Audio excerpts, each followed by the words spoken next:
you've all been told that I'll be looking at the quality of the images that you put on the cover.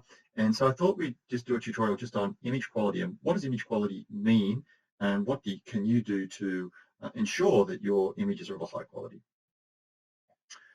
Okay, so a high quality image has a lot of ingredients.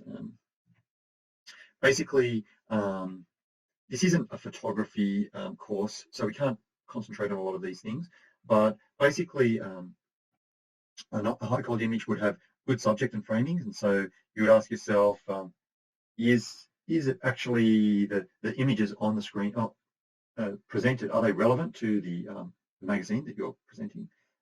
Sharpness, so the sharpness of the image can be affected by the focus. Depth of field, so this is where you might have something really sharp in the foreground and blurry in the background. Blur, you might have blur because of camera shake, which would be poor quality image. And motion, so motion you may want to represent by having some blur, so that it may be fine to have blur in that instance.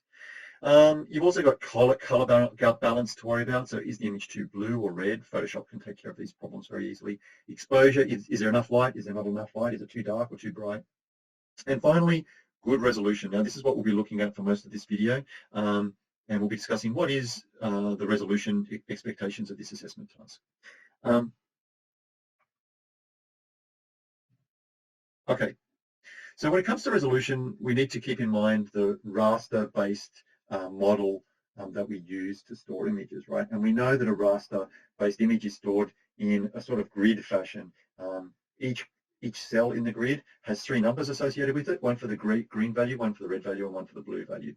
And the number of cells in the grid is determined by the device that took the image. And so it will have a certain width and a certain height in terms of pixels.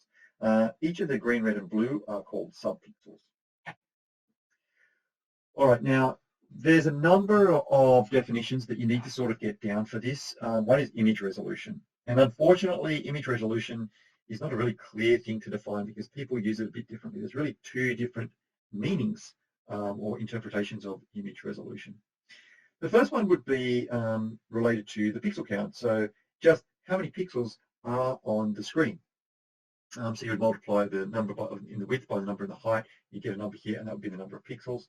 Pixel density refers to the number of pixels per physical area, so per inch or per centimeter. We'll just have a look at these in more detail. So if, for example, you have an image that is 3,000 across and 2,400 down, so 3,000 across this way, and what was it? 2,400 odd down, then you can say that the image, which if you multiply those numbers together comes to something close to 8 megapixels, and so you could call that an 8 megapixel image. So this pixel count is often referred to as the image resolution. So that's one way of looking at image resolution. Now the other way of looking at the image resolution is pixel density, and that refers to the amount of physical space that the grid points and the colors are spread on. So if you were to take, say, an 8 megapixel image and put that on an A4 sheet, and then take the same image, that same 8 megapixel image, but print it poster size, the poster will have a lower pixel density because there's the same amount of dots, but they have to be spread over a larger space. And so it has a lower pixel density and a lower image resolution. So when we're talking about pixel density as a measure of image resolution, there's really 2 terms that you may come across on the internet. One will be PPI, which stands for pixels per inch. And that's really used for screens and a digital sort of environment. And DPI stands for dots per inch. And this is related to the actual physical capabilities of the printing presses and the printing machines and how many dots you can actually print per inch. So they're the 2 terms that you'll come up against. So when you're doing your assessment task, you should aim for a PPI value in your images of 200 to 300. Now, normally they would say closer to 300 for magazine, but we'll make it a bit more reasonable for you guys and call it 200 to 300. So this is the PPI image that you want to set or at least get for your images. So let's have a look and see what that means. Let's go into Photoshop and let's have a look at resolution here.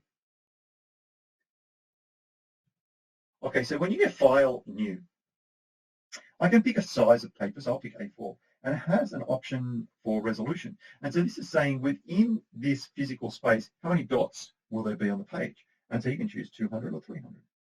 And so what I did was I created one page for 200 and one page for 300, and I've already created that here, one here and one here. And what I did was I pasted the same image. In fact, maybe we'll do this experiment ourselves. In fact, let's start right from the beginning. So let's go File New, A4, 300, and File New, A4, 200. Okay, so we've got two pages, one 300, one 200. Let's go and find an image, and I think I've got a fly there. No, I'm just going to do a fly again. And where's a good image of that one? Copy image. Now let's put it on both pages. And you can see that it's different sizes. And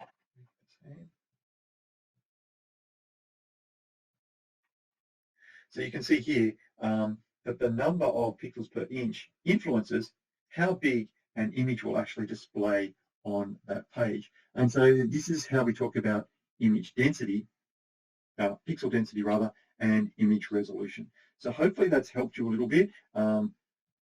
Keep an eye out for it when you're going resolution, because it's a pretty important setting for us when we're creating images for print media.